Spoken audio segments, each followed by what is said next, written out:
Good morning, good afternoon, and good evening, everybody. Hey, welcome to this episode of the Note Closure Show. As always, Scott Carson, excited to be here with you. Thank you for helping to make us the #1 YouTube channel and the #1 podcast for note investors out there for a couple of years running now. Honored to be here with you. I think this is episode 895. It's hard to believe 895 episodes of the Note Closures. And this is one that's kind of interesting. Yeah, it's the $1 million note deal, Austin, Texas. We had such a good response to the $1 million note deal in Beverly Hills that I thought I'd do another one here in Austin, Texas. Now, look, Austin, Texas, when people think of Austin, Texas, they don't necessarily think of $1 million real estate or $1 million mansions. But honestly, I saw a realtor friend of mine post that 25% of the listings in Austin, Texas are at that $1 million mark or greater, which is kind of crazy. So this makes this kind of a starter home for your first million. I don't know, but anyway, where did I get this deal? I work directly with banks, hedge funds. They send me lists all the time of different non-performing stuff. A lot of it's usually smaller value stuff, but this had some really decent stuff on it. There's a $1 million note in Broward County that we'll probably do later this week to break it down. It's kind of an interesting deal on the case study of doing my own due diligence on that. The thing you have to remember when we talk about these deals is that you're not actually buying the property. You do not, now you control the property with the note and buying the mortgage, but based on fair debt collection practices and what the borrower has as far as options, you don't always end up with a property. So that's the thing to keep in mind. I had a lot of people, I want to buy the property, I want to buy the property. Well, it doesn't work that way. You're not gonna be able to buy it at 4 million or buy this at 800,000 or whatever like that. The borrower still owns the property, and is something to keep in mind is that you're the bank. You have the right to the full legal balance. What's owed in the note, you don't have necessarily a grasp on that. You get the equity, you get the property. That's still the borrower's. If you got to foreclose, there's some things to do it. So with equity deals, it's all about what really the legal balance is compared to the value and how far behind that borrower is and what state it's in. We're in Texas. Texas is the fastest foreclosure state in the country. If somebody's 90 days behind, you can foreclose in as fast as 21 days, and that happens the first Tuesday of every month. So when I saw this deal, I had all the information. I actually had the borrower's credit score. I have their payment stream, what they bought the property for, what type of loan they have, current FICO score, current value of the property, all sorts of great information about the borrower and the note on this deal. And of course, doing about 10 minutes of research online through Zillow and Google, you can find a lot of information who the borrower is, what they work at.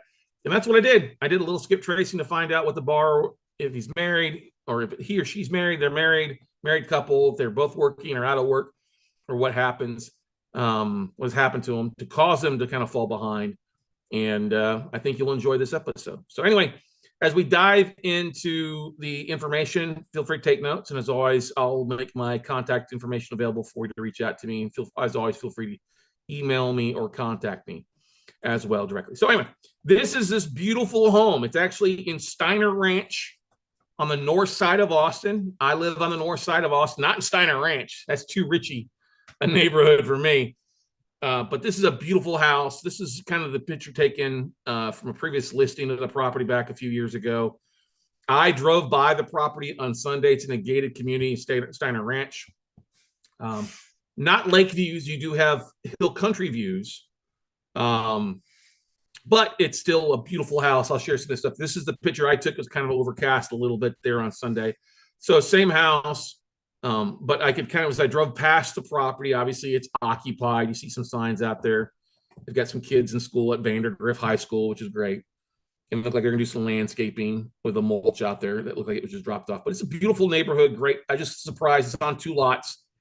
And buying 2 lots in the Steiner Ranch community gets you basically a $2 million house. And so some of the details behind the house. Oh, here's some other of the views. I mean, it is literally Cinemax version of a house with the blue lagoon, the lights. You can see the 180 views of the hill country. I mean, it's a good looking house by all means. A good 3-story house out there. I mean, who wouldn't want to be in that hot tub with a bottle of bubbly with your loved one on a Friday or Saturday night for a little hanky panky when the kids are gone? You know what I mean? I mean, it's a gorgeous looking property.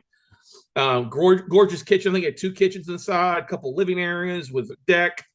I mean, the master bedroom was immaculate, had a huge walk-in closet that was just all clothes, a sauna, a gym, a big office. Oh, I guess I put the bathroom in or the bedroom in there twice. But anyway, absolutely beautiful house. It's valued currently, tax assessors, it comes in at $2.3 million. It was purchased for $1.6 million back in 2017, still the original, not the original owners, but still the borrowers on it from 2017. It's a 6-bedroom, 9-bath, 7,538 square foot house and on just under half an acre. Okay. They basically originated a loan of $940,000. That means they put down about $700,000, which is, to me, and that's back in 2017.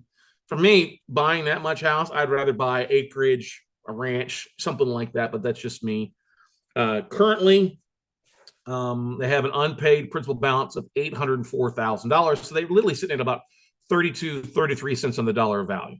Okay. Now, I don't know if they have a line of credit against the property. I didn't do a title search to see if they have a second lien on it, but this is still the first lien that we're talking about. We're not talking about a second lien. This is still the first lien of what we buy. And because direct from the bank and looking, I can see this is the first lien. But taxes on this annually are 28 grand. Okay. I mean, you're buying a used Dodge Ram pickup every month when it comes to mortgage payments. That's tax. I mean, that's taxes. I'm sorry, that's every year is 28 grand. Sorry. Monthly P&I payments, $4,026 a month. Okay.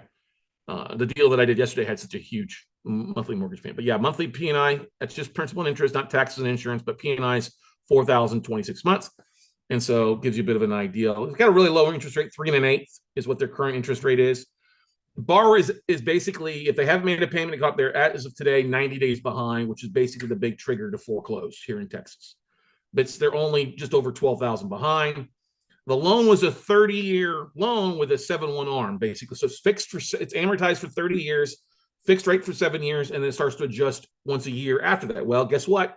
That adjustment starts to kick in January of next year, or that 7-year period expires in December of this year.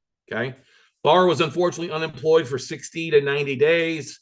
They are working again, because I just saw, based on what I could find on social media, they announced they were working. He is working. His wife has been working also nonstop, still working at current jobs based on what I can tell, skip tracing and searching some stuff.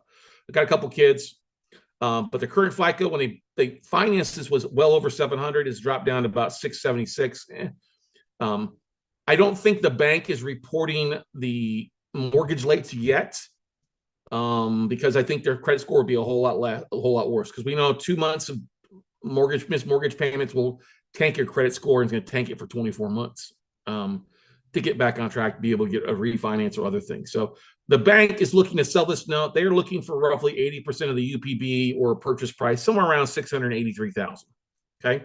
So you're basically going to pick this note up at around, 27% of the value, which is great. But is it? And that's where these numbers make sense, because this is what trips a lot of people. Oh, I could control a $2.3 million property for 700 grand. No, not really. You control the debt for 683 grand, but don't necessarily control the property, because with that much equity, you're not going to take the property back. Even if you end up foreclosing on this, you're not going to get the value of the property, because it's going to get outbid at the auction. Almost be willing to bet that. But anyway, or the borrower's going to do some things prior. So let's dive into what's going on. Hey, Larry. Hey, everybody. Hey, Gary. Hey, LaDon. We got a lot of folks join us online here. Thanks for jumping on here and asking questions as we get going. But we did like I said, we did a 1-minute short little video about this deal earlier today. Watch. This is the longer breakdown of that deal. So here's the thing. If we foreclose, let's go through the route. That's what everybody gets excited about. Oh, if you foreclose, you're going to be due the full legal balance. Now, the estimated legal balance is around, basically take the 12 months of payment. I mean, the 3 months of payment, add that to the balance. It comes to about 818,000 is an estimated full legal balance. You only do that, which is, it's at a great 35.5% of LTV of the current market value of the property. It's basically taking 818 and divided by that 2.3 million. If you deduct what you paid for the note, the 818,000 minus the 683, which is about 85% of the UPB, that's $135,000 gross profit, which gets exciting. Ooh, 135, 6-figure profit. Yes. If it takes a year to do that, it's a 19.7% ROI. If you can do that in 6 months, it's about a 39%. It's a 39.4, which is not bad if you do it in 6 months or less. Okay. But let's face this bar is only 3 months behind. They're likely not going to allow a foreclosure to take place. They probably bust their, IRA or 401ks to make it happen. And if the guy's working at a new job to qualify for this, which I think he is, he's probably making good money to probably pay this off. That's what I imagine is probably going to happen. Borrower's just going to reinstate. But if they don't, they're going to file BK and drag this out. They're not going to see this property go to foreclosure and them lose $1.6 million in equity. You know what I mean, ladies and gentlemen? Maybe less, but they're not going to do that. Why they haven't paid their mortgage in 60 or 90 days, I don't know. But that's my thinking. And that's, when you deal with that higher property values, more educated people have friends with Esquire in their name, attorneys to drag stuff out. So worst case, their attorney drags the foreclosure out till they get rock and roll. So let's talk at the bar reinstates. Hey, you buy the note at 683. Then you end up getting the note. You report when you hold a performing note for a while. Well, so the first year, if they reinstate, that means they bring the 3 months to the table and they pay 12 months of on-time payments. Well, that's 15 months total. 15 months times the 4,026 monthly P&I payment, that comes to 60,390 in year one of cash flow. If you divide that $60,000 by the 683 that you paid for the note, that's only an 8.84% cash and cash return for year one. After year one, it goes down because you're only getting 12 months of payments, not 15 months of payments. Goes down to a 7% year ROI on year two beyond. That's just too skinny a deal. I mean, if you've got the 683 and you want to make 7%, okay, great. That's not bad for you. If you've got your own money, great. But if you're using other people's money, which most people are going to be looking to do, that's just too skinny a deal at 7% to make something like that happen. And it's not, and then you got a performing note that's not performing it's not a great yield for you right now. If you're an investor, you should be looking to make 7-8% or greater, especially if you're an active investor in today's market. So that's just kind of a skinny deal at the 85% LTV now, or purchase price of the note. Of course, could you offer less, but the bank's probably not likely to accept less because they understand the numbers behind the numbers. Okay. Now, let's go back, let's say the borrower files bankruptcy, okay, to avoid a foreclosure sale. Well, they're going to probably file a BK Chapter 13. And a BK Chapter 13 is basically going to give them up to 5 years to make up that rearage, right? Which is what I would do. I would try to put a 5-year payment plan in if I was behind by some. So basically, in 5 years, you're going to get 63 payments, right? That's 4,026 times 63 months. You divide that by 5 years on average. So you're getting your $4,000 a month plus a couple $100. You divide that number by what you paid for the note 683, it comes out to a 7.4% cash and cash return on a BK Chapter 13, annualized over those 5 years. Not very exciting. Not a good deal. Once again, it's too skinny a deal. I mean, it's good that the borrower stays in the house. You don't want to see anybody losing $1.6 million in equity. Let's just face it. That's not what we're into. We're into to make money, but we want to be a win-win. If a borrower loses their house, they really need to be further behind. And this is just, it gives you an example. Hey, good people have bad things. People get laid off, job loss, sickness, death in the family, other things like that. Divorce. They're not divorced on this one.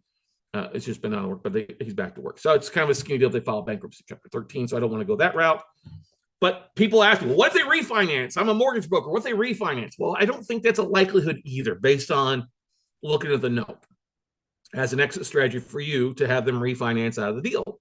$818,000 is legal balance. Of course, if they refinance out, you only paid $683. That's $135,000 gross profit if they refi. Okay. Here's why they're not going to refi. Current interest rates for them is 3 1/8. The average interest rate on a 30-year mortgage right now is about 6.5 to 7%. Okay. Now, while their credit score is okay right now, and it would probably qualify for this, this is considered a jumbo loan. Their interest rate is going to change. So there's not an immediate need to refinance right now. They got 3 1/8. You can't beat that right now. You can't get that right now, right? Now they have an ARM cap rate, annual adjustment of just 2.25%. So that means even if they don't refinance, their interest rate's going to bump up to what? 5.375, which is still below a 30-year new interest rate right now, 30-year mortgage right now. Okay. If you have questions, you can always message me at scott@weclosenotes.com or click my profile and send me a direct message as well. Okay. So at 5.375, 5 3/8, that's well below. They're not likely going to refinance the mortgage. So here's another thing. And I don't know this answer because I haven't pulled a credit report. I'm not going to pull a credit report. If their lender has filed these 2 late pays on their credit, they're not going to be able to refinance for 24 months, period. Because no traditional bank is going to, do a refinance or a new loan origination if you've got a late pay on your credit in the last 2 years. So it's going to take 2 years for this to drop off. Okay? Those late pays to drop off. Now, if they hadn't reported them, there's still not a lot of motivation for them to refinance to get a lower rate because they're only going to get a higher rate with that. Okay. So that's why I think this bar is just going to reinstate the loan and go that route in paying the 12 grand, bringing the table, and then you're stuck with a performing note. So it's really, like I said, it's not a desirable really deal. It gets excited. Who doesn't like Austin, Texas? Who doesn't like talk about $1 million deal?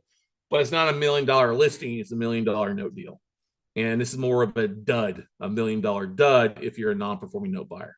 Now, if you're happy making 6-7% of your money and you want to tie it for a while, hey, this could be a deal for you. For me, it just doesn't make sense. I'm not going to put $683,000 to work on something that's making that little when I can make a whole lot more buying other non-performing stuff or the reperforming notes at a lot lower value. I mean, for $600, I could buy a portfolio of notes, a smaller balance, or I can buy 6 or 7 notes of $100,000 somewhere else in other parts of the country, or 3 or 4 that are more likely to go that foreclosure route where the borrower is further behind and I get a bigger discount. But that's the thing that you run into with the borrower only being 60 to 90 days behind. The bank is only going to take, a smaller discount because there is all this equity. Worst case, they foreclose.